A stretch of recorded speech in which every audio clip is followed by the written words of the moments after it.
This is the Dairy Download brought to you by EverAg Insights and the International Dairy Foods Association, where we offer extra sharp market and policy insights on dairy. I'm your host, Phil Plord. And I'm your co-host, Kathleen Wolfley. This week's episode is all about supply chain resilience. It's a bit of a different episode because we actually are featuring excerpts from a panel discussion I moderated and we recorded live at the IDFA EverAg Dairy Tech Conference in October. We'll get to that in a minute. First, Kathleen, where are we now? Well, Phil, CME spot prices as of Wednesday, November 26th, CME block cheddar closed at $1.47, 9 cents lower on the week. Barrels closed at $1.58, down 3 cents. Spot butter finished at $1.45, 3 cents lower, and the non-fat dry milk market finished at $1.14, a 4-cent drop on the week. Phil, what do you think is the most important thing right now? I'm watching the cattle markets with some fascination. Not a new topic, really. We've been talking about high beef prices, high cattle prices, the corresponding impact on dairy farmer income, how that might impact milk production, all those things. But after going up and up and up and up, inevitably going up, cattle prices are sharply lower over the past 30 days. December live cattle this morning was trading around 213.40 a hundredweight. That's down 14% from the highs. January feeders 320.35 this morning. That's down 16% from the highs. And so the question becomes, as prices were moving higher, we saw day-old calf prices moving higher. We saw the whole beef on dairy thing being more and more and more valuable. Now futures prices are off the highs. Now cash cattle markets are holding on, but some dairy farmers, those day-old calves are priced on formula tied to feeders. So the bloom may be off the rose for those beef on dairy calves, but if they're quote unquote only $1,300 or $1,200 or even $1,000 compared to the high of $1,400, $1,500, $1,600, is that going to change farmer behavior? Because if you had told somebody at the beginning of the year, oh yeah, these day-old calves can get to be $1,000, people said, oh, come on, you're crazy. And so it's a high price, but a lower price than what we saw at the peak. And is that going to impact farmer behavior and alter decisions about breeding and culling with knock-on effects for milk production? That's quite a soliloquy, Kathleen, if I might say so myself. But I'm passionate about the topic. Passionate about the topic because I feel like we've talked about it time and time again for the last couple of weeks of like, ooh, man, this could really change the dynamics from a producer margin perspective. But again, to your point, $1,000 is still a lot more money in people's pockets than the $200 if you were lucky a couple of years ago.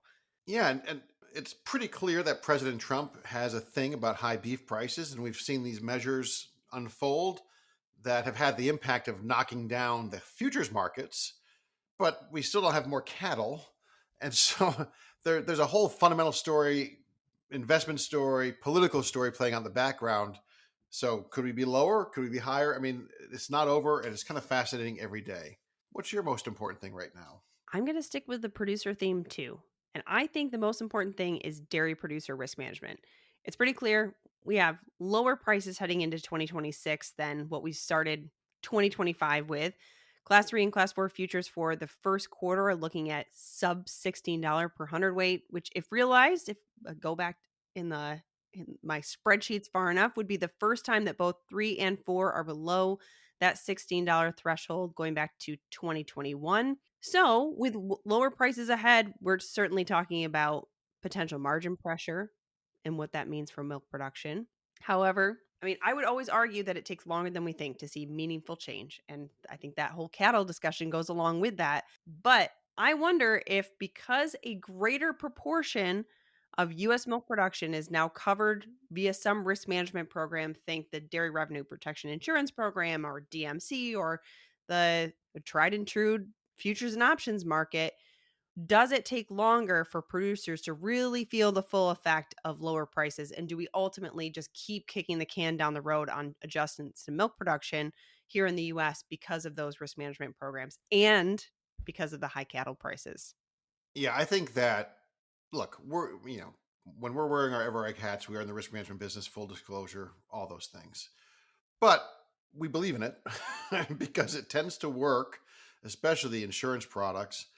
Once we saw the numbers for September milk production, which were pretty spectacular, we saw a big influx of insurance business shortly afterwards across the country because I think people said, oh, wait a second, we've got a problem here. We're going to have a lot of milk. That's going to weigh on prices. And we saw a big surge in risk management activity. And I think that the payouts for Q4 are going to be huge.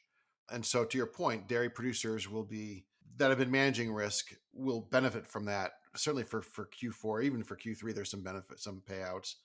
I think a lot of people around here were saying, "Hey, be bullish and buy the insurance." It just hope for the best, prepare for the worst, and that could be the situation. And philosophically, the whole goal for me has always been stay out of the ditch, right? And I think that there's the ditch has emerged, and we'll see what happens. Well, and I'll go with my stat of the week, Phil, because it all rolls into this discussion. 24%, according to USDA's RMA branch, as of the end of November, 24% of the US milk supply, by our math, is covered by the Dairy Revenue Protection Insurance programs. That's not an insignificant number of pounds of milk that have some sort of risk management tied up with it. And I'll add too that this is 2024 data, but more than 15,700 farms were enrolled in DMC back in 2024. So, and I'll add another piece of the toolbox. More than 15,700 farms in 2024 were covered by the Dairy Margin Coverage Program that's offered via USDA. And at least based on current futures, Q4 may yield some payouts from that program. So there's a lot of tools that are available to producers, and it seems like they are leaning into them. What's your stat of the week, Phil? Well, I feel like I'm going kind of into the novelty section here after some very concrete dairy stuff. But my stat of the week is $11.7 billion. And that's the amount of money Americans spent online shopping on Black Friday, according to Adobe Analytics. That's up 8.3% from the same day a year ago. And I'm in this real kind of bind, Kathleen, because I'm a data junkie. I'm fascinated by these things. And at the same time, I'm not sure that it matters all that much. We tend to spend around the holidays, whether Black Friday was big or small, it usually kind of works its way out. I was on the treadmill Friday morning, and you inevitably see the footage of the store line in front of the store, and some retail executive talking about how important the holiday season is. And I'm not sure we ever learn anything, but if it matters, the holiday season got off to a strong start, at least online, with $11.7 billion of spending on Black Friday. Did you buy anything on Black Friday, online or elsewhere? I was trying to think as you were talking about those stats. I actually don't think I did. I think I went to the YMCA and then spent the rest of the day at home not buying anything online. I missed out. Did you? I didn't buy anything online. I actually, and we can, we don't have to get into this, but I did actually find myself on Friday afternoon at the Mall of America in Minneapolis. So not online. I went right into the belly of the biggest beast in the United States, but there was no fighting. No, it was a lot of people though. A lot of people. All right, Phil, what is your fearless prediction? Let's just talk about my last fearless prediction about butter. No one wants to be the weatherman who predicts rain every day and is eventually right. And I'm starting to feel that way about butter. So I could be wrong about butter, but we'll move on. So I could be wrong about another market. And I'm going to tell you that I think that cattle prices will finish the year lower than where they are today in these futures markets. So one of them, either live cattle or feeder cattle, will be lower on December 31st than today. All right. Well, since you're not going to make a butter fearless prediction, I will. I think that in the next 90 days, so December, January, February, we will see CME spot butter trade with a 130 handle. Wow. Well, if you're right, I'm definitely gonna be wrong because I said we were going to see 175 before year end. So I guess you got a little extra time on the other side of that. You've said on the show, I think cheese below 140, right? I think so, I think you yeah. said. Yeah. All right. Well, Phil, now let's listen in to the dairy panel discussion that you moderated at Dairy Tech. So this is exciting because we have people at the front door of the milk process and people at the loading bay door and people in the middle, all talking about leveraging technology to mitigate risk. So we have Jeremy Ridley from Madcap. Jeremy is the technical director at Madcap, the original architect behind his global dairy supply chain platform. They get to deal with fun stuff like perishability in milk, right? It tends to, you just can't let it sitting in the yard and That's correct. get the stuff moving. Jonathan Braley is the director of food and agriculture at ISAC. The ISAC provides threat intelligence analysis and effective security practices to help food and ag companies detect attacks, respond to incidents. He's watching the bad guys for us, right? Yep. Next, we have Jenny Drake. She's the Senior Vice President of Operations for Grande Cheese Company. One of the reasons I love the Grande story is it's a product that millions and millions and millions of people have had Grande cheese, and only the real inside nerds know they probably had it, right? I mean, so Grande Cheese services a lot of pizza business across the United States. Thank you, Jenny. She supports the company's dedicated associates, operation producers. She currently oversees all cheese-making facilities, further conversion locations, and the distribution center, safety and engineering. And then last but not least, we have Thomas Chadwick. He's an assistant vice president and consultant with Marsh McLennan. Marsh McLennan is a large insurance company doing supply chain consulting, a lot of revenue at risk analysis. Looking at, we think of risk management in a lot of different ways, but looking at risk at various finite or defined points in the supply chain. So thank you, Thomas. Load your questions. We'll get rocking with some questions of our own. Let's start with you, Jeremy. What role does technology play in identifying and mitigating risks within the dairy supply chain? Okay, so I can only really comment on the part of the supply chain that I deal with, which is the farm to factory part of it. Right, I know there's a lot more to the supply chain than that, but in its most basic form, technology enables obviously the collection of data, the validation of that data, and the making available that data, and most importantly, the velocity of that data, right? Milk being a very perishable product, it moves very quickly. So all the people in the supply chain need access to that data to mitigate their risk, right? And so I've identified a few risks. I mean, there's risks all throughout the supply chain. There's, the first speaker yesterday identified cost and time. Obviously, that's a big risk as well, and leads into your asset utilization, right? That's a cost to the business. That's a risk. People have invested millions of dollars into those assets. If they're not utilized correctly, that's a loss to the business, and data is the thing that's going to allow you to mitigate that. All right. There's also product contamination, fraud, loyalty, all those things to think about in the supply chain. We had two clients once, both collecting from the same area, the same amount of farms, the same amount of milk. We were able to see from the data, they were both our clients, what their performance levels were in terms of their transportation, which was another item raised yesterday by Nate. We figured out that the difference between those two companies was $20 million just in transportation costs, right? And so the company that was paying more for transportation was also paying an extra $1 million a year for the system that was displaying the dashboard, telling them that they were doing a good job, right? And so we could see that in the data. And so that's the importance of data in the supply chain to mitigate risk.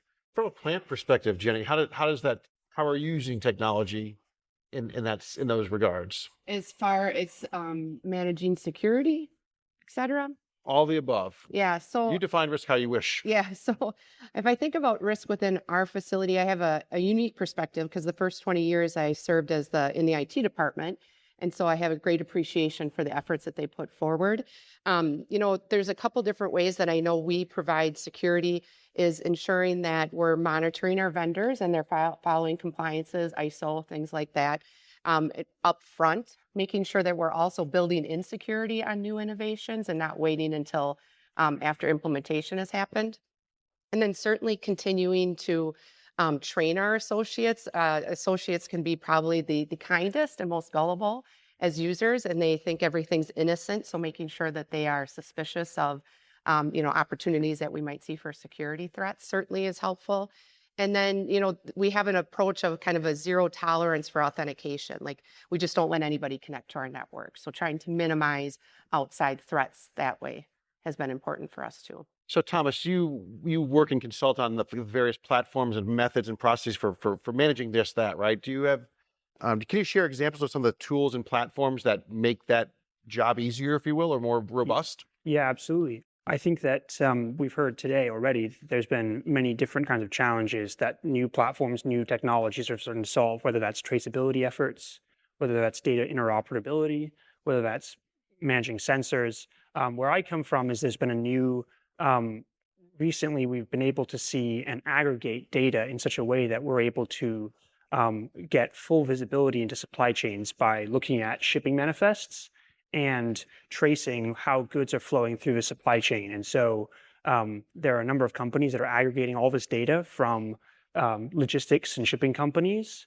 And what we're able to do with that is then start to build digital twins of supply chains and see how they evolve as new shipments are moving between different places. And what that visibility enables us to do, there are many different technologies working on that, but that visibility ultimately underlies our efforts to be able to then understand where the risk is in the supply chain and ultimately how you might manage or mitigate it, right? Do you have any shocking revelations that you've uncovered in those projects? You talked about $20 million differential just, on transportation optimization.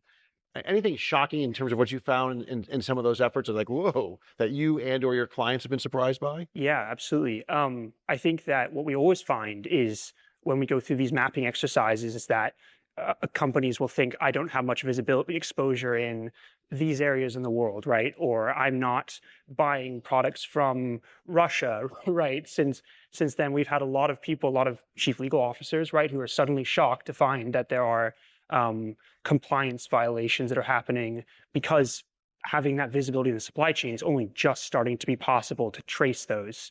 And so we're able to help, whether it's a compliance issue, sourcing from different regions where they shouldn't be, whether it's a potential risk that they didn't expect, like having, a much bigger concentration coming out of Taiwan. We've seen it, a lot of different sectors. We've seen suddenly clients like, oh my goodness, I didn't realize we had this huge swath of exposure. On the tariff front, there's also there's a huge amount of indirect costs that are coming from deeper in the supply chain. So you understand what your direct costs are from your critical suppliers. But when you go down and go upstream the supply chain, go through these mapping efforts, you'll often uncover key sources where you're getting lots of tariffs from regimes, from places where you didn't expect you were sourcing. And so there's a whole host of different issues across many different risk areas where we're seeing clients kind of surprised by the findings that we can do. And what are the stakes? I mean, what if things go wrong, what does that mean in that world? Yeah, I think there are certainly losses in the balance sheet. If you have a fire in a facility that you didn't realize was a critical bottleneck, we've seen in the order of many hundreds of millions of dollars of losses for companies that go well above the expected amount that you're able to cover based on your just working capital, your cash at hand. And so this has real implication on how you're going to fund this and how people in finance are managing to spend, managing those costs. So I think there are real financial implications to this as well. Jonathan, I bet you can scare do you have interesting cocktail party stories? I'm guessing you have scary stories all over the place. And the bad guys are always getting better, right? They're not laying down on the job. Mm-hmm. What strategies are most effective for protecting the supply chain from these cyber threats? Yeah, it's a great question. So for the food and ag sector, obviously there's lots of things that could cause a disruption throughout the supply chain, but one that we're probably all familiar with is ransomware. So we've been tracking ransomware heavily to scare folks a little bit, but we've actually tracked, I think we're around 13,000 ransomware events across all sectors going back to 2020. And last year, I think we saw around 200 against the food and agriculture sector. And these are very small businesses. Some of them are very large food companies. And then there's also all these cross-sector interdependencies as well. So even if it wasn't directly in food, there's the water sector we're relying on, maritime, transportation. So that's been a big issue for us. And, one of the ways we combat that is we try to understand what are these adversaries doing to actually breach organizations. So no surprise, they're still doing phishing. So if I had advice to folks today is training employees how to spot these common things. Huge fan of multi-factor authentication wherever you can put it. But the other kind of concerning thing that we've seen is over the past few years, instead of them just doing phishing or going after these low-hanging fruit organizations, these critical vulnerabilities that pop up, and these could be on your IT side, these could be on your OT side, they are weaponizing these within hours of disclosure. So researcher, company puts out this critical vulnerability. Adversaries are already working to build a proof of concept. Once they find that, we see that they're sharing it with other cyber criminals, and it becomes a quick problem for everybody. So in that regard, I would, I would say from a technology perspective, try to find solutions that are going to help you patch things quicker. You need to audit all your technology, and that gets more difficult. And I think we'll talk about it in a little bit is you're bringing in a lot of new technology into plants, onto farms. And every time you bring these new technologies in, it's great. We're becoming more productive. But at the same time, that's a new device that we need to monitor and patch when there are vulnerabilities that pop up. We had you on an episode of the Dairy Download recently, and you said something that stuck with me about AI. Right. And like I think some of the phishing stuff, and I don't think anybody should ever say, "Oh, it could never be me," because I doubt that for myself. But with AI, like you can usually spot like a stupid spelling error, right? Or something that was like popped out as obvious in some of these emails. Talk about how AI is making that chase a little more difficult. Yeah, that's one angle. I think, like you said, AI now, we can write perfect English emails for everybody. But I think also of concern is it's lowering the barrier of entry for cyber criminals in other ways too. So now you could say, there's this critical vulnerability. You can ask AI, how would I discover if somebody is using this product? And it can give you advice on how to scan networks and try to find if somebody has a publicly exposed instance. When you have that proof of concept, it could help you develop malware that can leverage that. So, we're also using it on the defensive side as well, which is great. But so it's kind of a double-edged sword. But we're definitely seeing creative ways. Cyber criminals have been very creative over the years, but now that they have AI as an additional tool, I think there's additional concerns for us to be a little bit worried about that. Thomas, where do you see AI being deployed for good in this context? I think, I think there are many applications. We currently, not generative AI, but we use like a reading AI that's very helpful for scanning shipment records and all the documentation, all the language that underlies how you can find connections and build supply chain mapping. And so that's been particularly useful, but we've stayed away from. We don't want to construct hypothetical supply chains, right, or things that are sort of inaccuracies. But I think, as a more general context, it will have large applications in how we work and interact with that, and also changed. I think I'm seeing more of that with the data perspective of being able to consolidate and coordinate databases. But you mentioned like tariff codes and different. Oh yeah. I mean, I've got to believe that it's much easier to tear through that stuff with AI. I mean, that's got to, feed efficiency. Yeah, absolutely. If you want to read billions and billions and billions of documents and create databases, right, it's totally changed the way that that's done. And it's enabled us to aggregate data on the amount that we can then see large swaths of the global supply chain. So that wasn't possible, And is that just like table stakes now? Is that being used every day, every minute of every day? Or is it still in development? Where are we on the... I think it's in the development. I think that for a lot of the large competitors, it's being used fairly consistently across. I mean, it's sort of being integrated in. But I think certainly at the starting stages. Let's stay with this, Jenny. Where do you see AI playing a role in plant operations, and Sure. what do you see there? So we're on our journey to implement AI, and certainly our IT department's leading the charge, helping our users understand what could be use cases and what the best appropriate way is to use it.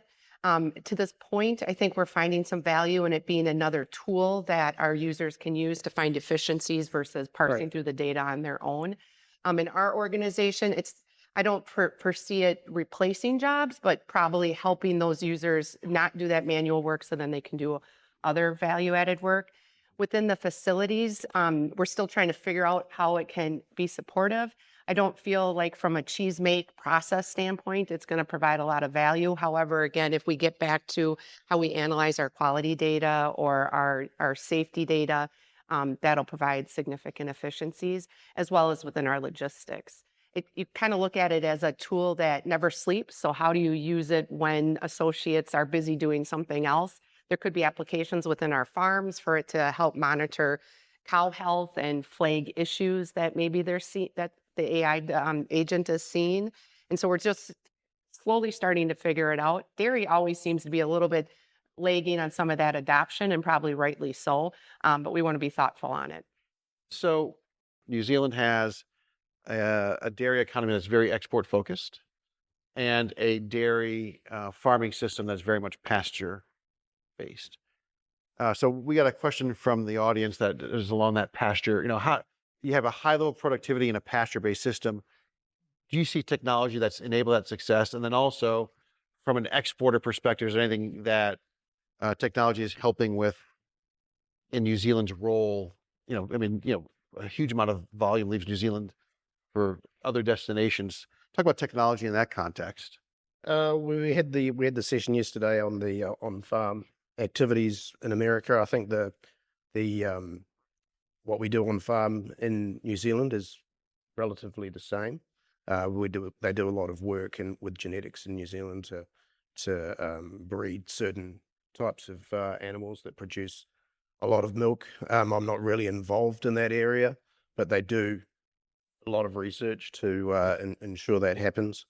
In terms of the exports, so New Zealand is a country of 5 million people, and I think we've got 9 million cows, and we export 98% of what we produce. Okay, so we're producing enough dairy products to feed 250 million people, right? So the supply chains in New Zealand very efficient. We do a lot of things with, like in my area of the supply chain, there's a lot of robotics going on, particularly in milk laboratories. Being a exporter of all of our product, we have to be very, very sure about the quality of milk. And so in New Zealand, every single farm is tested every single day. So the laboratories in New Zealand, the laboratory in New Zealand tests 25,000 milk samples every single day. A lot of that's done with robotics. The whole lot is armed with RFID technology. So the RFID enables traceability from farm to factory. And, it's been used for maybe, I think that's been implemented since 2010. So we have an advantage in New Zealand being a small economy. So what the companies have done there is they've agreed on a methodology for sample matching via the RFID technology. So everybody uses the same technology. The same technology is used on almost all of the transportation. So that's attached to the dairy company systems in real time. So all those sorts of things lead to very high efficiency, and in terms of the exports and the back end of the supply chain, the dairy factories in New Zealand are very often right next to a railroad. Okay, and so they're robotically packing pellets of milk powder or whatever into containers. They go straight into the railway carriages, straight to the ports and onto the ships. Jonathan, there's a question on the screen here. What food fraud, I'm not exactly sure what food fraud is, but you may know better than I do. What food fraud poses the greatest risk for the dairy industry? I'm actually glad this question popped up because we've been dealing with this a little bit. So this might happen to folks in the audience as well, but something that we've seen very widespread, at least with our members of the Food and Agriculture ISAC, is domain fraud. So I'll pick on Grande Cheese here. Somebody will buy grandecheeseusa.com. They'll start masquerading as Grande Cheese. They'll reach out to, partners, suppliers. They will try to procure products. They'll try to set up lines of credit. And the challenge for you is you need to discover these domains exist, but then it's not as easy as just going to a domain registrar and having them take it down. You have to provide evidence. Oftentimes there's a high cost involved with actually getting these domains taken down. And the challenge is you don't necessarily know who's going to be targeted by these, because it's not your typical, it might not always be the partners and suppliers that you usually work with. It could be anybody across the supply chain. So one, raising awareness to this is very difficult. It's something the Food and Ag ISAC we've been trying to do, is come up with a very public report where we can kind of highlight some of these domains. And at the same time, I know that companies they struggle to, there can be a lot of these, they can get removed and pop back up. So as far as fraud goes, that's something that we see a lot. It can go the other way too. Some of the smaller partners and suppliers can go after the large companies. And then other than that, the one that we hear quite a bit is freight theft. So third-party transportation company comes in, they pick up a truck and they have the right paperwork, but then the product never gets delivered to where it's supposed to go. It gets on a port and goes to a different country where it's resold. So those are kind of the two things that I hear fairly frequently. So when you think, Jenny, about if you were asked for advice, hey, I'm kind of coming to this new, what advice would you give to organizations just beginning to modernize their supply chain operations? Is there something you've seen like, oh, wait a second, I wish we would have done it this way, we should do it that way? What kind of advice would you give? One of the key ways that we've seen be successful is starting kind of a work stream methodology. So we have users understand what they need, and then having the IT team part of that to help with the solution. So we try to minimize the users or the associates going out and finding their own solutions, come forward with what the business challenge is, and let the IT department help you figure out what that innovation could be appropriately, so it works in with our current ecosystem of technology. Do you have like a broad example of what something like that might be? Sure. So as we started looking at an ERP replacement a few years ago, we worked collectively with our users, put them into work streams of, accounts payable or order fulfillment, and really whiteboarded out the processes with each key business area involved, so everyone had a voice. And so once you saw the process mapped out, you could see how implications affect each other from a process standpoint and where we could find innovation. And so then the IT department helped with some of those solutions. So just to be going clear, forward. the mistake there would be starting from like a top-up approach, and the IT people roll in and say, we're doing this. Yes, right. Either way, the IT department can't lead it and the user community can't lead it. It's got to be a clear partnership going forward. Let's think in the future. What technology or tools are you most excited about, or what do you see as being critical to really bringing the dairy industry, maybe from behind the pack to ahead? Or what are the couple of things we could latch on to as far as propelling technology adoption and deployment and future-proofing the dairy industry? I don't know, we can start at the end, Thomas, and you have a view on that? I think that some of that's been mentioned in a number of the panels before, which is increasing traceability efforts, and there'll be new technologies like blockchain that I think will come around, being able to see in greater granularity how the products are flowing at different stages of the supply chain, and be able to at real time assess what's happening. And so I think real-time alerts and real-time capabilities, the ability to make split-second decisions, that will continue to improve.